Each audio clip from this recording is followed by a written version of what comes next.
I'm going to start with just a really kind of vague question. And shall we say that each of us, like 3 of us, has a concept we will 3 focus? of us prepared, and they are just winging it. They just found out that they're on the panel, so they're just gonna figure it out. Yeah, they're gonna figure it out. It's gonna be amazing. All right, so the theme that I was kind of focusing on was revolutionary politics, and whether or not we can see revolutionary politics inside of Deleuze-Guattari and Leonard Harris's work, which I think we definitely can. But I was wondering kind of like the shape and the kind of way that the praxis of it is able to be negotiated. One of the things that I think is important is, I mean, initially I was thinking that there were some kind of limitations in Deleuze until Lily gave her paper, and then I was totally converted. So I fully admit that there is a politics in Deleuze that I did not know about. I didn't know about the Palestinian essays, so I didn't read those, and there's a lot of I need to still discover about Deleuze. But I do think there's something powerful inside of the use of necrobeing as a way to substantiate resistance inside of instructionist ethics. And what I think my question has to deal with is kind of what are the limitations around necrobeing and around becoming. So I would say it seems that necrobeing is understood as something that happens to sentient entities, because suffering, dignity, and health are important parts of that. Whereas for Deleuze and Guattari, becomings seem to have a little bit more of a wider sort of breadth. They could include investigations with all kinds of entities, sentient or not. The example I wanted to go into was the archives, let me make sure I get this correct, the Central Archives of Gaza City, which were destroyed on November 29th in 2023. Harris talks a lot about archives as a way to shape traditions, how we have memory and how we shape our knowledges, then but allows us to investigate different ways of understanding populations. These archives were destroyed, and as such, they don't exist anymore. My question has to do with the idea of then, how do we understand necrobeing in terms of these archives? And if we can think of archives, institutions, memory, groups like this as necrobeing, as suffering from necrobeing. But the problem I think that emerges is if we sort of expand necrobeing to include other entities that's beyond sentience, do we kind of neuter or diminish the experience of humans who are suffering in necrobeing? And how do we kind of navigate those kind of issues? So we're gonna all just kind of go through our questions and then we'll just open it up. Or maybe like if anyone wanna jump in at this point, they can jump in. So, yeah, I don't know, because I think you raise really good questions, but because I will kind of shift to something related, but something else in Deleuze, but it's related to limitations of becoming, as you mentioned. So my theme is minority. The concept of minority appears in Deleuze and Guattari's work, and as we think it's through Dr. Harris's work. So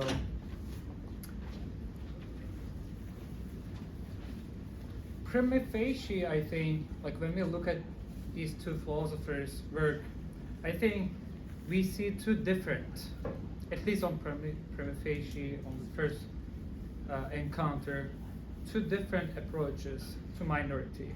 And I tend to call one, Deleuze's concept of becoming minoritarian, as a positive notion of minority, whereas if we were to think minorities through Dr. Harris's work, I think we would get a more negative, as I would call, notion of minority. And what I mean by this is this. So in Deleuze, as we know, I think Lily mentioned it a bit, and some other people also touched on it.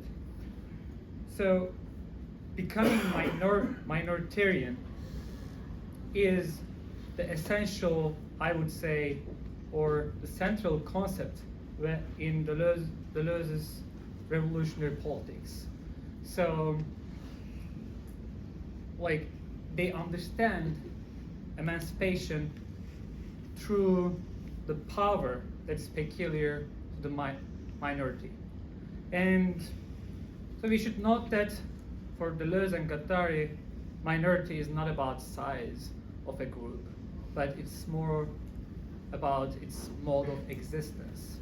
And how they define the mode of existence peculiar to the minority is by reference to the notion of lines of flight. So they say, for instance, Deleuze says, not Deleuze and Guattari, he says in an interview with Antonio Negri, he says, quote, "A minority never exists ready-made. It is only formed on lines of flight." So by this, the way I understand this is that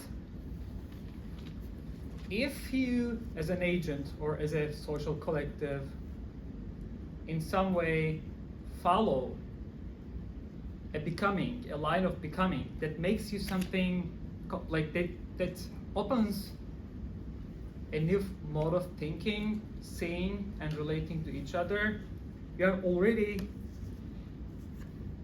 being or following this potential that a minority, becoming minority,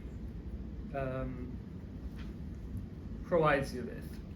But there are different forms of these minorities. There are, I think, no limits. So they talk about, I don't know, becoming animal, becoming woman, becoming blah blah blah. We can add different things. But I think what interests me here is Deleuze sees a certain positive power that can only be possessed by this minoritarian way of existing.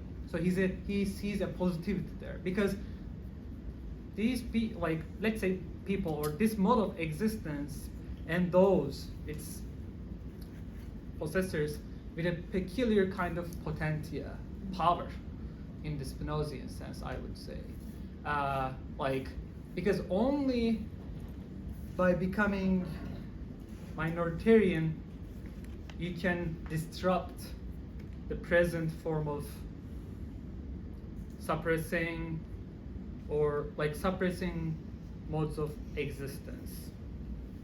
So the interesting thing, I think, when we think this notion of minority next to Harris's understanding of necro-being, I see a contrast there.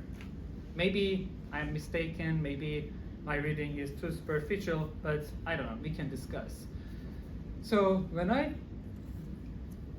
think, when I read Harris's work, I tend to think that minority, if there is a minority, and if a collective or someone seeks for this minoritarian ways of existence, they should have been subjected to necro-being. So in a way, the suffering, this unconditional suffering, or this intergenerationally produced and reproduced necro-being, necro-conditions, necro-tragedy is what marks minorities. And in this sense, rather than focusing, like, I think there is a contrast going on here. And personally, I see Harris inspired my interpretation. So view of minority as having some advantages compared to Deleuzean one. Why? And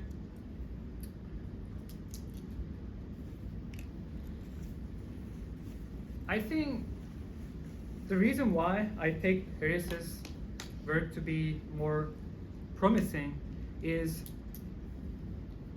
Deleuze's politics, as I see it, focuses like primarily on creation. So, and conditions of creation and moments of creation. So in What's Philosophy, they say, Deleuze and Guattari, we do not lack communication. On the contrary, we have too much of it. What we lack creation. We lack resistance to the present. So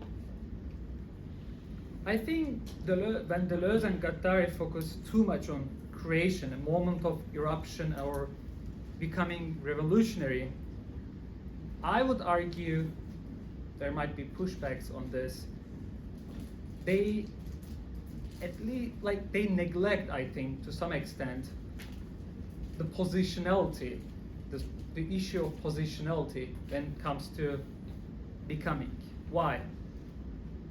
By positionality, I mean the power of each individual or each collective has at a particular point. And like, there might be, and there are, some people and some collectives, like communities, that has been subjected to necro-being in a very long time, that they might even not have the power to follow a line of flight. So Deleuze and Guattari focus on the potential of creation. So it's the only way that you can, like, not the only thing that is politically meaningful, but it's their central focus. And as they say, we lack creation and we lack resistance to present. But how can we, like, the question that I think Harris enables us to ask, which communities, which people can create? So you need to look for the concrete conditions that enable people to create and follow these lines of flight. And also the organization of power. It's also another thing that I think Harris's insurrectionary ethics can enable us to formulate better, rather than Deleuze's notion, ethics of becoming. But yeah, we can discuss. I think this is one of my worries related to Deleuze's overall political philosophy, and I think Harris gives a more promising path. But yeah, we can discuss. Jaime? Hi, my name is Jaime, and I'm interested in moral psychology, so I'm trying to make a more psychological perspective and Deleuze and Harris perspective. So my topic is about the resisting against the oppressions. So briefly, psychologists debate about why one person succeeds in some challenges long-term pursue, why another people fail. So scholars separate talent, opportunity, or self-consciousness, or good opportunity, or good luck, or something like score about the mental catalogs. But all of this can be explained by brain activities. But I find one of the interesting point is that many psychologists do not distinguish every psychological concept is really related to reality. So even though let's let's assume we hold all of the like mental activities like fixed. Everyone have like equal like mental events and mental activities, but it seems like there is like still major possibility about distinguish about how some people respond about their challenges as something they can overcome, or some people feel that is like way too hard to overcome.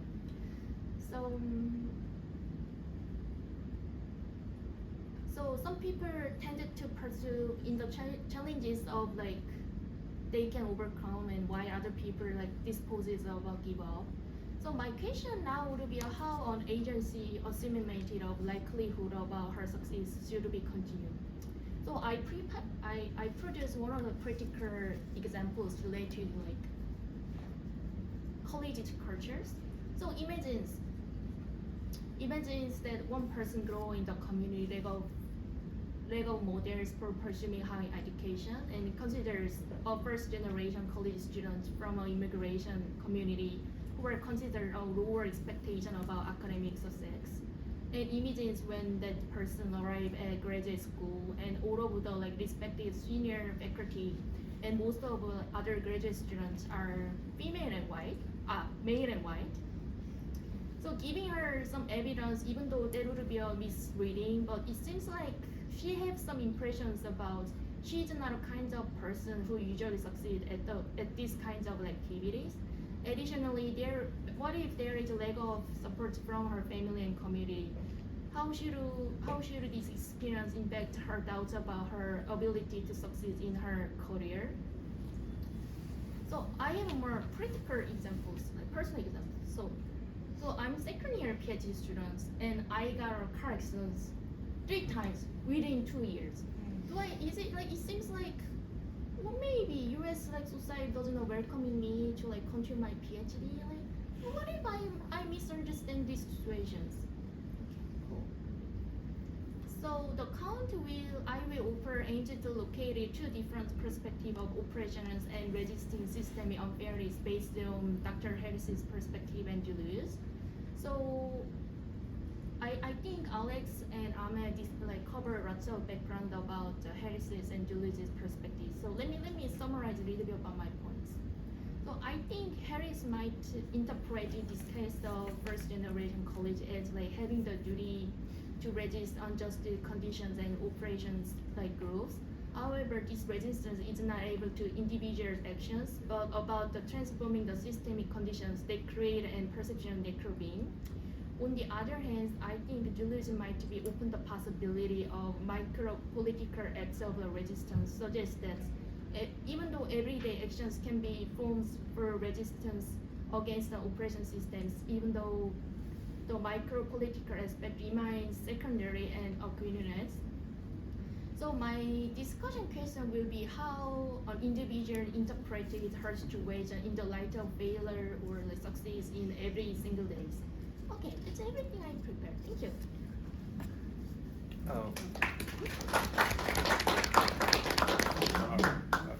So we literally just like grabbed them. So it's not like they didn't prepare because they were supposed to or something. We literally just grabbed them and we're like, say something. So do either of you feel okay? Yeah, I do. I have some. Okay. So Jason Skelton, 3rd year graduate student. My dissertation work, a lot of it is on the philosophy of technology of the body, but that's kind of outside of this conference. So how I bring in Deleuze and even Harris, and particularly Deleuze, is his idea of good affects and bad affects. And so good affects increase our power, our capacity to live, and that's the power and intensity that comes with Deleuze, because Deleuze was, I guess he was a Spinozian to an extent. And so I asked the question, well, what happens when bad affects, which are generally designed by or said by Spinoza to decrease our power, well, what happens when they actually increase our power? And so I connect that with the born part of philosophy, born of struggle. Struggle is considered a bad affect traditionally, but what happens when it creates life and it gives power? And so throughout the history of humanity, there's been oppressed and suffering and pain. Well, what happens to species that evolve to where that as opposed to having bad affectivity as negative. Obviously, it's negative on the surface, but what happens when it gives you power? And so Dr. Harris has done an amazing job of creating a movement in which bad affects have now created life. As opposed to submitting through oppression, we actually resist. It gives power. And even insurrectionist ethicists, it usually is coined as a violent uprising, but now we have insurrectionist ethicists to where it's not only violent, it actually can be intellectual in using reason. So we're taking things, and you even mentioned in your paper, I forgot the guy's name, where he fled, and then I'm fleeing, but to find the weapon and to find the stick. I actually just submitted a paper to Dr. Harris about how we have a moral duty to resist oppression, but what happens when that resistance of oppression is actually motivated by fear? So you have a fear-based response that leads me to fight, and now I'm motivated to fight, or it leads me to flee, and now I'm motivated to resist oppression in these ways. So what, I guess my question to you all is, what happens, I guess it's kind of an imaginative question, but what happens when those bad effects that were generally coined as lessening our capacity and lessening our power becomes actually increasing our power, just like joy does? What do you all think? And Brian? Well, that's actually perfect. That's almost exactly where I was going to jump off. Because yeah, there's been like this, I'm just going off what I've been hearing, but like there's been this discussion of like health, right? But, you know, there's this more Nietzschean way of looking at which Deleuze enjoys, where it's like, well, my sickness gives me a perspective on health, right? That I'd otherwise not have, and my health gives me a perspective on sickness. But how do I sort of let these sort of events sort of, what's the word, kind of, you know, can I be worthy of the event, right? Like there's a certain way where I can let the event sort of pass through me, or I can, you know, slip into stupidity and not think, right? So yeah, there's this valorization of thought, Deleuze, right? Which I think also is in the George Jackson example, right? Like it's, yeah, he's looking for a line of flight out of the prison cell, but nomadic thinking is not necessarily about moving in space, it's an intensive moving too, right? He read Mao, he read these revolutionary texts. That was a part of his line of flight as well. So he's looking for weapons, physical and, you know, sort of, you know, in his way of life as well. So there's a lot on the table. I should not say anything else, but yeah, so we should probably just open it up. So I have a question. So the word, you know, revolutionary politics, words like emancipation, liberation, resistance, I've heard all those words used. Grammatically, it's always, you know, resistance from, liberation from, emancipation from, revolution against some sort of already existing thing. Maybe all of you or a couple of you could just give me an idea of exactly what you conceive of as the object that you are resisting, emancipating someone or yourself from, or revolting against. I hear these words a lot, but I don't hear as often a clear articulation of exactly what is being revolted against. And if there isn't a clear object, why call it revolution? Why call it emancipation? So. I mean, you could use thinking too, I think, right? So I think the problem is if you think of it as revolution from or emancipation from or something like that, it becomes dialectical, it becomes kind of Hegelian, which obviously Deleuze wouldn't be comfortable with. So, you know, schizoanalysis is not like you are fighting against some particular thing. It's more about how do you sort of let desire explode, right? In a way, how do you develop new connections, new habits, and ways of being, right? Without any foresight. I mean, there's like, you know, anarchists think about prefiguration, right? But like, prefiguration is not thinking of the entire project ahead of time. That's impossible. It's more about being attuned to problems, right? Being attuned to the problematic in a way that you can maybe anticipate some problems and things like that. But yeah, so it's experimental. I mean, we've talked about Spinoza, the organizing encounters, you know. It's about thinking, it can't be too strict, right? Like that wouldn't be very Deleuzian. But that's why it's difficult to build a political program out of Deleuze too, I think, is because, you know, these tools are so useful, but you know, it is tricky because he likes a certain move, right? Who's to say that what's going on now in our government isn't also revolutionary to a certain extent, but it's not revolutionary in any joyful sense, right? But it So is trying to so you're committed change to the idea things. that like revolution does not have to be dialectical, does not have to be tied to No. whatever you're revolting against. And So then that's- why you call it revolution? Why is it not called creativity or spontaneousness or activity? Yeah, no, I think that's a good question. Yeah, I don't know. So I guess mine is I guess a clear cut, resisting against death. I'm adamant about life. So anything that lessens that, I resist it. I oppose it, I challenge it. And so when we're talking about, like you said, we're talking using these words, resisting. I guess simply put, don't take away my life. There's other ways. So even you're taking away my power, you're taking away my intensity, you're taking away my ability to evolve or even create future life, to do amazing things in the next 100 years or 50 years or 200 years.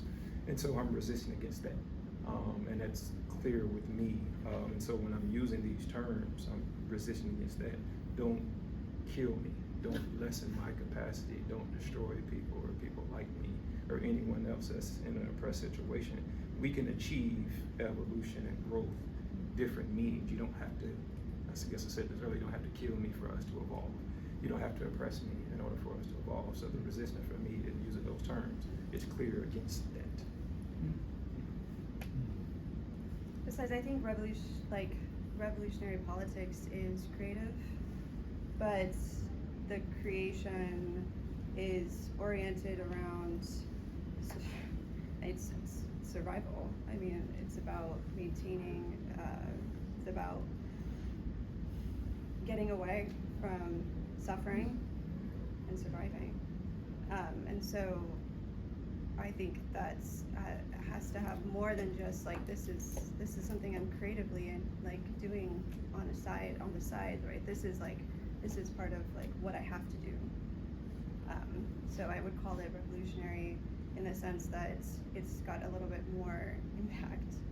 It's got a little bit more intensity to the reasons why you're engaged. Yeah, like just I think going off with what Brian was saying about attuning to the desire, was that the phrase? Like attunement to desire. I think like what we are resisting to, or like what you want to liberate yourself from, is will always come from like your present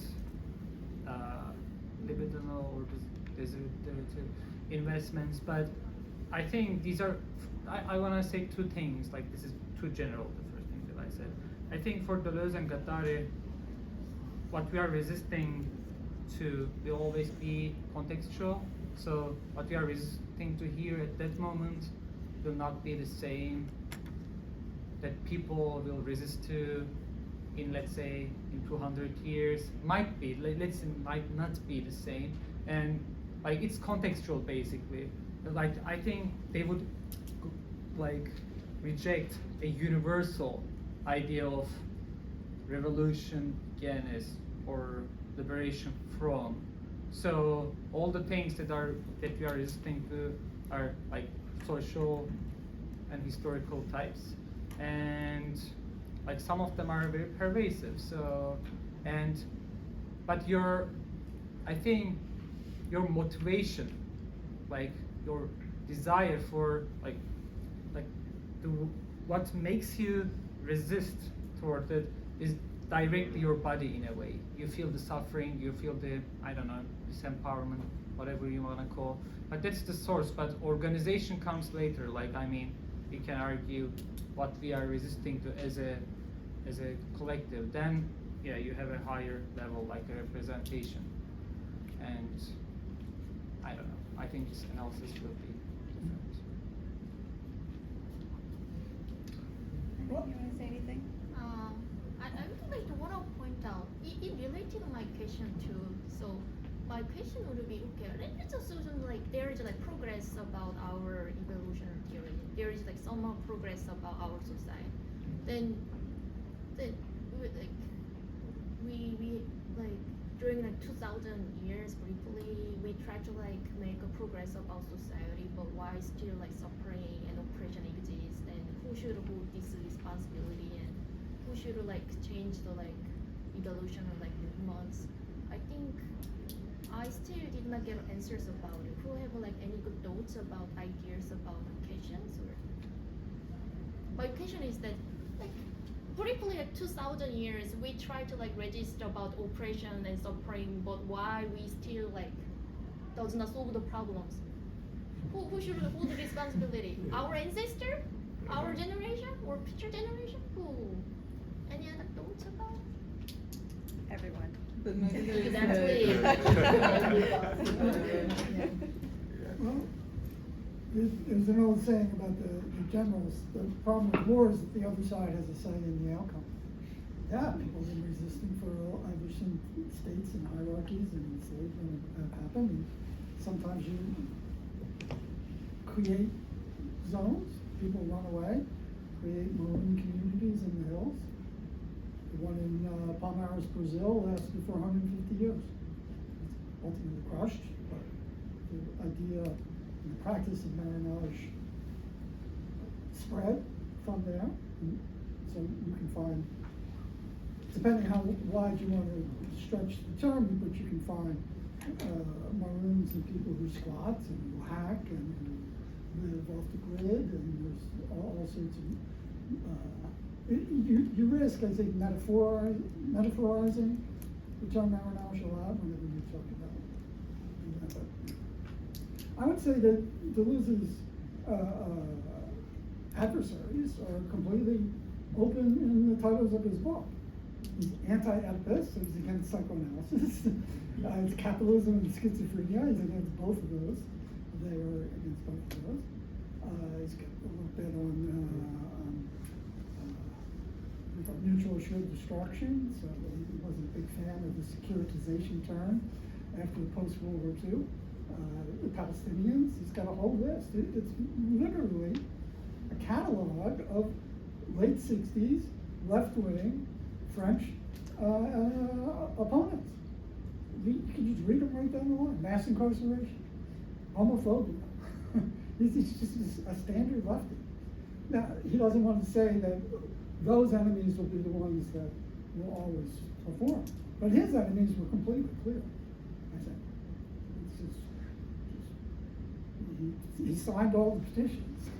There's a whole group of people. They worked on this issue and that issue and this issue and that issue. So I don't think his politics are that mysterious.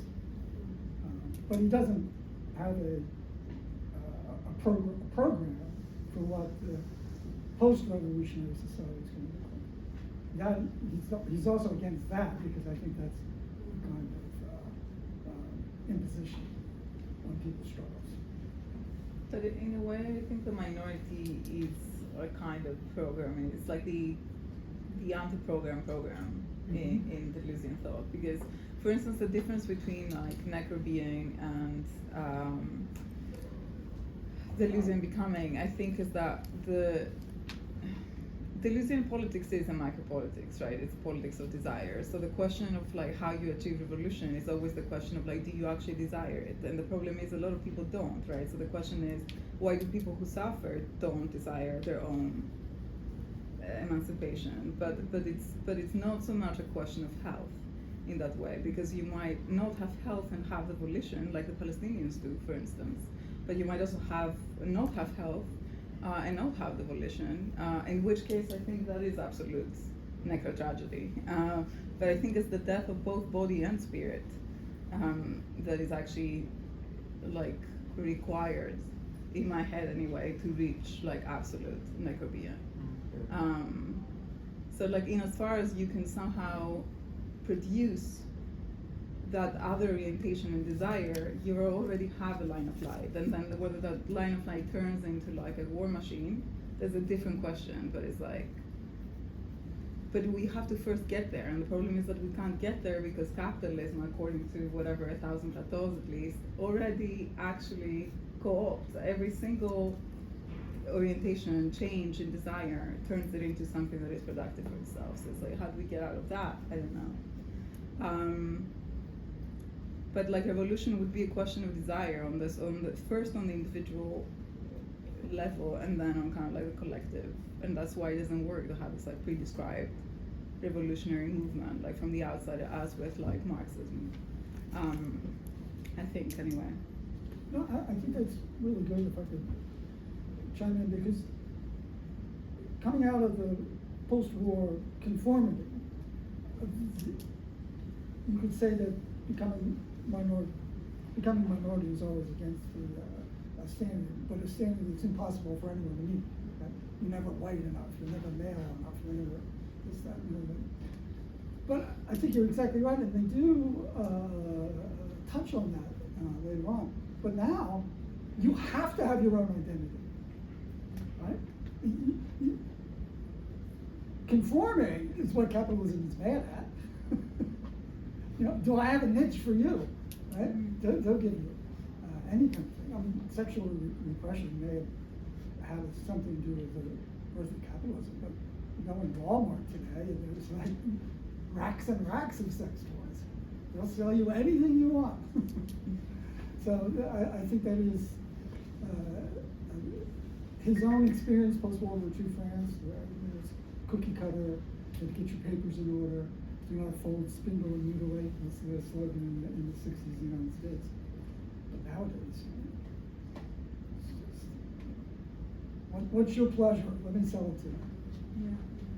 I wanted to respond to when you brought up desire. And so I guess and I'm working on this, I guess the enemy of desire is actually numbness. And so a lot of when you say it kills the desire, it kills the soul, I don't think you can destroy it outright, even from a bodily standpoint.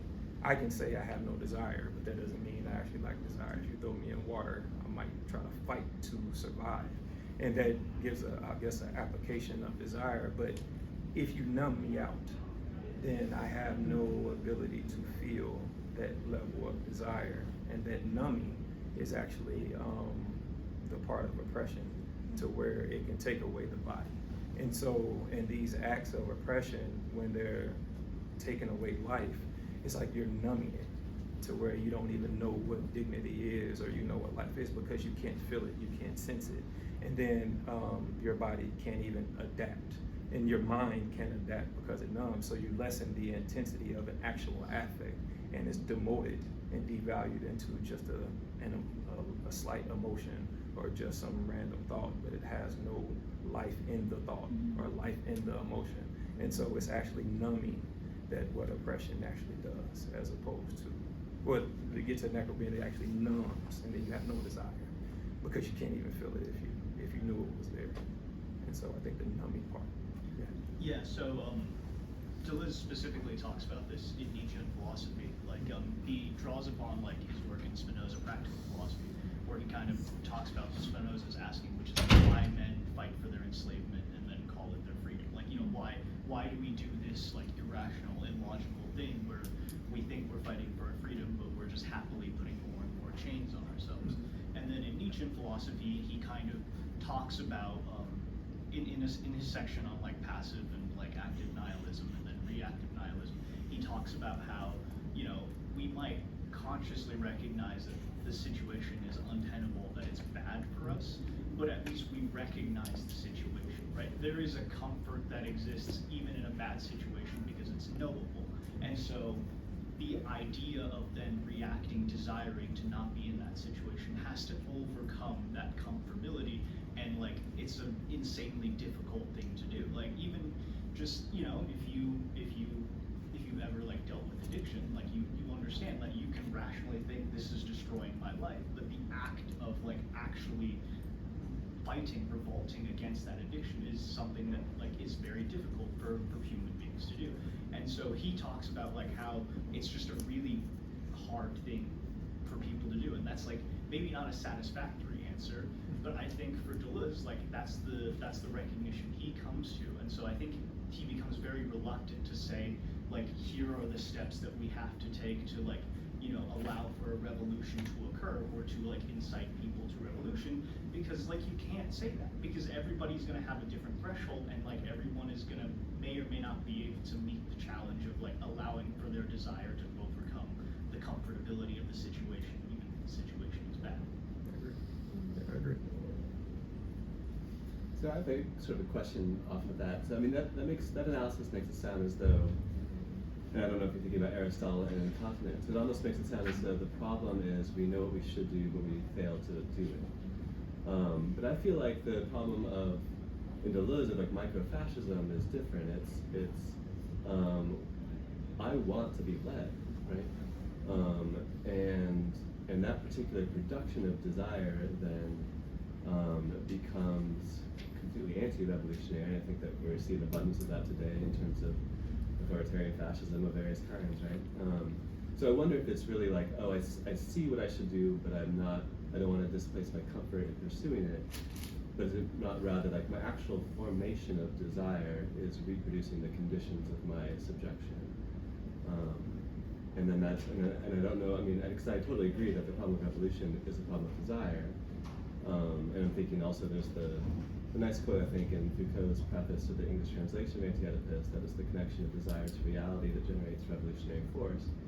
But there also, I think, has to be an analysis of what kind of desire, because microfascism is a mode of desire that reproduces the conditions that we're talking about trying to revolt against. So, anyway, so I'm just wanted to complicate that formulation. Well, I think they want to be led, but they also want to have their zone of clarity, where they can be the neighborhood watch patrol. So I think that eventually it resonates, and they want to be led, but at the time, the 1,000 little Romanians want to be in charge of their little zone. So microfascism could end up in kind of Adornian or Freudian, I'm not the leader to tell me what to do. But I think at first, they're kind of static, he says. I think they're really, well, you talked about the four fears, but they want clarity. So it'd be like the desire to be deputized then? Not even that, because they're in charge of their block. Right? And they're going to track down like George Zimmerman and Trayvon Martin. Right? George Zimmerman had that block locked down. I think that's microfascism. Perhaps even prior to wanting to be led. I think that's like a consistent theme. Like if we go back to your point about like good affects, bad affects, what if like bad affects like increase our power, increase our capacity to act? I think Deleuze, this is like I think a common thread in Deleuze specifically in when he's talking about the dogmatic image of thought. You know, he talks about like we've killed God, but in killing God, we've just replicated God within man, right? Like we've killed God, but man has become God.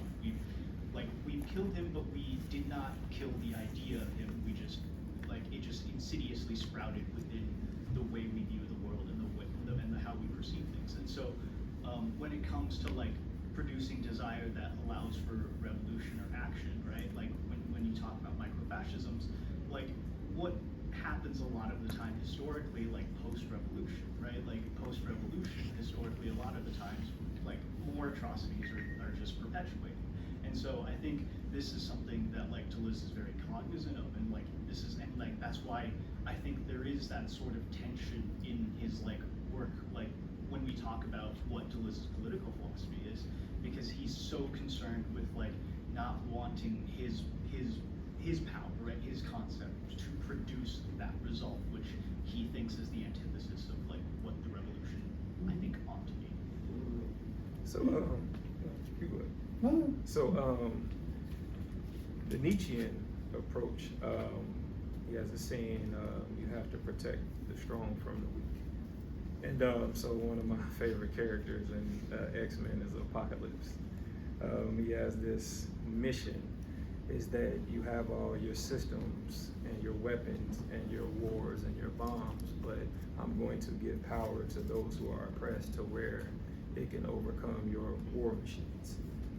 And the hard part is like, what realistic power exists beyond that? But Apocalypse takes a very Nietzschean approach, because the weak build the systems and they hide behind them, a sign of weak, according to Nietzsche.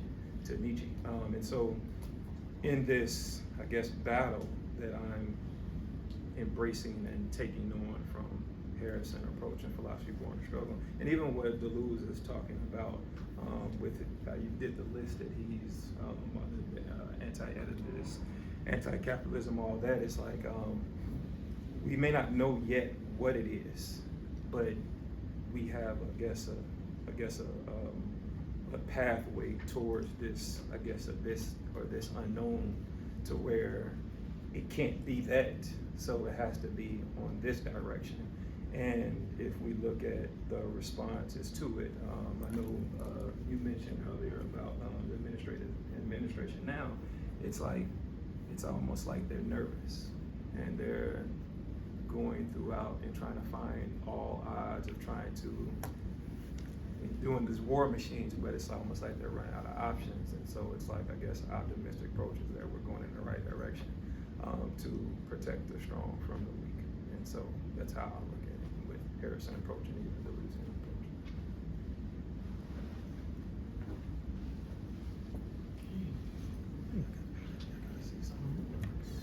Well, we can wrap it up here. Thank you all. Unless anybody wants to say anything more. Okay. Okay.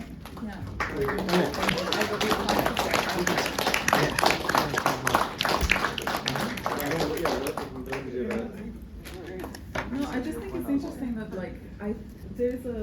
I think you need both in a way, because for me, for instance, there's because actually there is at some point, I think it is in 1,000 Plateaus, they write about how the point is to get away from counting and to get away from the desire that is trapped in buying and selling, essentially in this moment, right, in capitalism. But then when you start counting, for instance, you count suffering, right, in a sort of a statistical, or you produce predictions almost of suffering. How can you ensure that even when you try and fix it, what you come with, what comes after on the other side or whatever, is not actually, it is a minor thing, right? It is a minor life that comes afterwards. And in that sense, I do think that you need Deleuze, because the point is that, the nomad essentially as a mode of being that is opposed to whatever, the striation of both space and thought. That is the program, essentially a way of being that precludes the possibility of oppression. And that is needed, and I don't think that you can necessarily get there just by sort of saying, there are many ways of fixing it that would not actually be liberatory somehow. Charity is one of those, for instance, right? So yeah, for me, I think I need both together somehow. When you say both, what do you just make this distinction? Deleuze and Harris. I mean. Oh yeah, I agree. Yeah. I agree. Yeah, I think they're more aligned, and Yeah. I guess that's what the conference is about, bridging them together. So I agree. Need both. One more clap. That's good. Yeah, I agree.